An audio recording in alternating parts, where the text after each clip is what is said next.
Maharashtra today 24 news सत्य परिस्थितीचा सविस्तर आढावा। पुण्यात एक धक्कादायक घटना घडली आहे।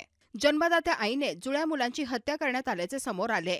पुणे सोलापूर रस्त्यावरील थेऊर परिसरातील हा प्रकार आहे। या प्रकरणी लोणी काळभोर पोलिसांनी एका महिलेला अटक केली असून तिच्या भावाने लोणी काळभोर पोलीस ठाण्यात फिर्याद दिली आहे।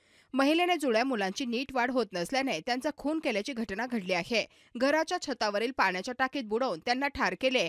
जुळ्या मुलांना टाकीत बुडवल्यानंतर महिलेने आत्महत्येचा प्रयत्न केला। या प्रकरणी लोणी काळभोर पोलिसांनी महिलेला अटक केली। रहिवाशांच्या सतर्कतेमुळे हा सर्व प्रकार उघडकीस आला आहे। आरोपी महिलेचे पती सांगलीतील एका बँकेत कामाला आहेत। सध्या ती माहेरी राहत होती। तिचा विवाह 10 वर्षांपूर्वी झाला होता। विवाहानंतर 10 वर्षे अपत्यप्राप्ती न झाल्याने या दाम्पत्याने कृत्रिम गर्भधारणेचा निर्णय घेतला। टेस्ट ट्यूबद्वारे तिने 2 मुलांना जन्म दिला। जुळी मुले 2 महिन्यांची होती, मात्र त्यांची वाढ नीट होत नसल्याने महिला तणावात होते। मंगळवारी ती जुळ्या मुलांना घेऊन घराच्या छतावर गेली। त्यानंतर दोघांना पाण्याच्या टाकीत बुडवले आणि तिनेही पाण्याच्या टाकीत उडी मारून आत्महत्या करण्याचा प्रयत्न केला।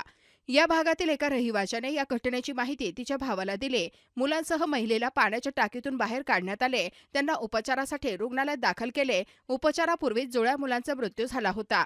महाराष्ट्र टुडे मराठीसाठी ब्युरो रिपोर्ट, पुणे।